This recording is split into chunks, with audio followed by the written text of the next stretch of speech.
thank you. Please stop. Thank you so much. Oh my gosh, I'm very happy to be here. Good evening, ladies and gentlemen. We have a really great show planned for you tonight.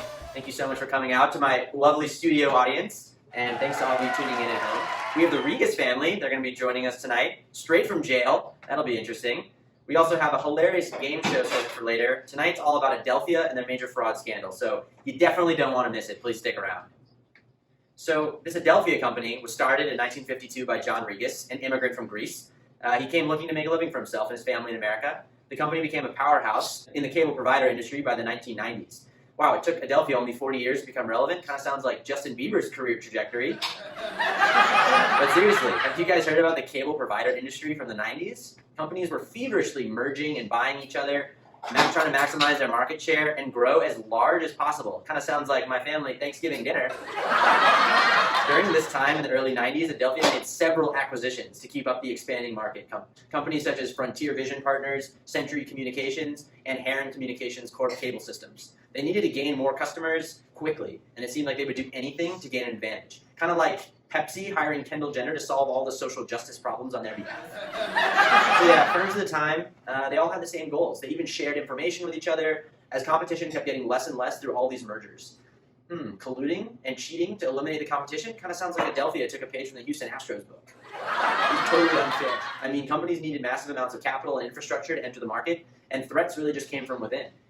The only major competitors at the time for Adelphia were AT&T Broadband, DirecTV, and EchoStar Communications Corp., all who offered practically the same products and services. The only major difference in value proposition came from pricing. Adelphia from the onset focused on suburban areas with high income and expanding populations so that their cable services would grow alongside with the communities. They targeted suburban moms almost as much as the white minivan companies. With all Adelphia's success, it came to a shock of many when John Regas and his sons were accused of taking over $1 billion worth of loans against the company to live their lavish lifestyle. John and two of his sons were convicted and sentenced on several crimes, including corruption and theft. Please stick around as the Regas boys are here in studio. We'll be right back.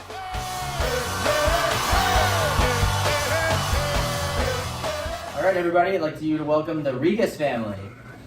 Hello. Hi. Yeah, happy to be here. Hello. Welcome. Welcome to the show. Hi. Welcome. All right, so let's go ahead and just get started right away. I want to thank you for coming. Super excited that you're here. But can you guys just start off, just talk about yourselves. How you doing? My name is John. These are my three sons, Timmy, Mikey, and James.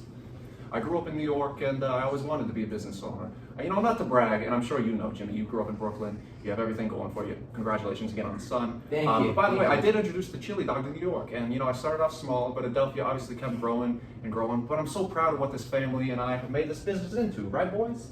Yeah, right. Yeah. Wow, that's awesome. Great. I was honored that my dad wanted to include me in this business.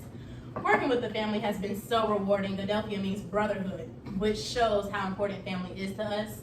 We have enjoyed working together, committing crimes together, and being sentenced to prison together. Wow. Inspirational, really. That's beautiful. So the obvious question here, everyone's dying to know, why'd you do it? Come on! Forget about it, Jimmy. It's because I'm greedy! Come on! I worked so hard growing up. I deserve the private chef, the Buffalo Sabres hockey team. I got a little carried away. We got a little carried away, boys. Spend here and there toward the end. But, I felt the pressure because, I got to maintain that lifestyle. Because I grew up so poor. My parents from Greece, great-grandparents from Greece, we come to this country. And it doesn't matter. Who got hurt? We're all sitting here. We're all having a great time. Are you doing all right? I'm good. Yeah. I'm great. All right, so thanks, John. Appreciate that. Timothy, what do you think? So, Mikey and I over here, we never let our dad down, We support him in all his endeavors, everything from the golf course to the private jet, so he can enjoy all the luxuries of life. I mean, you heard him. He built it. It was really easy for us to keep all our employees in check, made sure to keep all our personal uses secret. It was so easy to conceal the fraud. All our investors and banks were happy with all our fake numbers, so no harm done there, really. All right, so you guys all, you seem really intelligent, especially the two of you in the jumpsuits for sure. But there's got to be other intelligent, equally corrupt people helping you guys out with this, Oh, sure. I mean, we wouldn't be here without our good friends James Brown and Michael Mulcahy, James ended up turning his back on us and admitted that we made false statements misrepresenting our finances and earnings and numbers of our cable subscribers. Michael was a real one. He supervised all the money flowing in and out, helped to hide any of our personal usage. He probably felt pressure to please his boss, and I know how confident we were that we wouldn't get caught. So that probably pressured him to help us. So John, I was looking over the financial statements before the show, and I noticed something that I wanted to ask you about.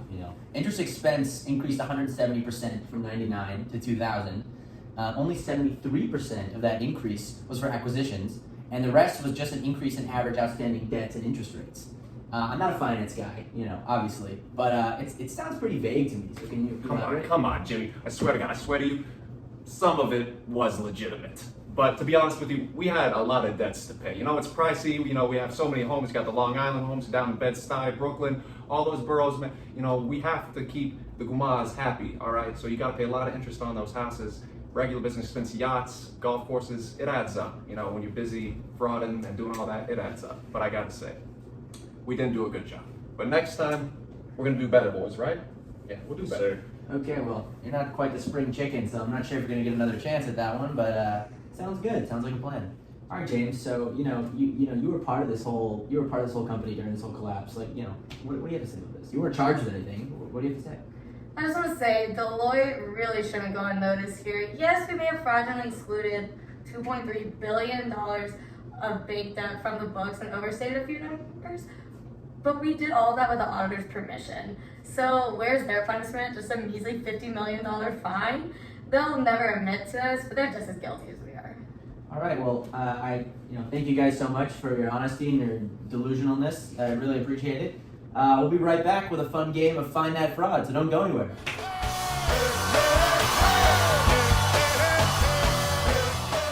All right, everybody. Well, welcome back. Thanks for staying tuned. We're going to play a game today. So I've invited special guests, Anna and Lauren. They're Deloitte partners, and they are the ones that missed the fraud on the Adelphia case. So this is how the game's going to go. I'm just going to ask a series of questions about Adelphia and the fraud situation. And we're going to maybe have some comparables between financial statements across the industry, and we're going to see how well you guys do. Does that sound good? Sounds good. Okay, all right. So first question, which of these is the net income of Adelphia? Oh, I can take this. Okay. So, this is an easy one. I know Adelphia wasn't doing as hot as me before they filed for bankruptcy, so I think I'm going to go with A for Anna. That is correct. Thank you. Very nice. So easy to hide that $2.3 billion of debt on the books. Unconsolidated affiliates, what does it matter? You can't see it anyway. I can't believe it took y'all so long to find that. Just stupid. Yeah. All right, so thank you for the peanut gallery. Yes, John Regas is going to help us out a little bit here from backstage. All right, so let's move to question 2. Which of these is the liabilities from Adelphia? I got this one. So, well, I know they had lots of liabilities and they hid some of them. So I'm going to go with B because those liabilities look a little more steady and kind of a little more fake too. So B, like bad job finding the fraud. Oh, Ah. no, it's not correct. I'm Got sorry, it. the answer is A. It was so easy to hide that $2.3 billion of debt on our books. Deloitte, D, more like disappointment. Unconsolidated affiliates, you're never gonna find it. Forget about it. All right, so now we're going to move on to the next section of the questions. These are going to be open-ended, so it's going to be a little more challenging. That's okay. You're up to it. At its peak, what was the largest amount of net outstanding loans from affiliates for Adelphia? Okay, well, they had a lot of homes, the Regas family did. They lived very extravagantly. Now, I would say it had to be pretty large, right? So I know when we amended the financial statements, they had to make sure to disclose this because they did it the first time, right? Right. So I think I'm going to guess 263 million? Wow, that is correct. Good job. All right, nice work, Deloitte. But where was that good work when we needed it? Come on, y'all need to catch some fraud. That's okay. That's We all right. tried our best. Next question is for you, Lauren. Okay. What is the company ownership percentage? Oh. This one's so easy. Money. It was 100% family owned the whole time. What a Got it. fraud squad. I just want to say that all other major fraudsters in other cases did sell their stock. So this was not a normal fraud case. Okay, now we have one final question for both of you. Looking back, what should y'all have done, or which red flags should you have seen in their financials? Okay, the ratios, Jimmy, they told a fishy story. So their debt was rising in 1999 and 2000, as you mentioned earlier, as you asked John about it. That explains a high debt-to-equity ratio, which was above industry averages. This created pressure to manipulate financial statements. Basically, the other debt ratio helped to show that there is risk of not paying off the debt, and then the interest coverage ratio shows that they had insufficient earnings to satisfy their debt. So basically, we should have noticed that they had trouble paying all this debt, and they should have looked more into this debt and why it was so high to see if they were hiding anything, which, they were, obviously, in affiliates. So when you see a company that has subsidiaries that, for whatever reason, you learn about and are not reported as part of the entire company, that raises a red flag. Oh, come on, girl. Somebody should have sat you down the first day of your job. You know what they say? When you're wearing rose-colored glasses, everything just looks like flags. All right? Yeah. Get to the real world. Yeah, we should have Thank looked you. into Thanks their for that. affiliates more. If we had, then we would have seen that they were hiding a lot of their liabilities. But it's okay. We tried our best. We tried our best.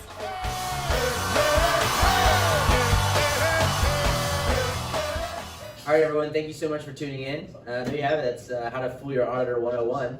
So tune in tomorrow night. We have another great episode. So we'll see you there. Take care. Good night, everybody.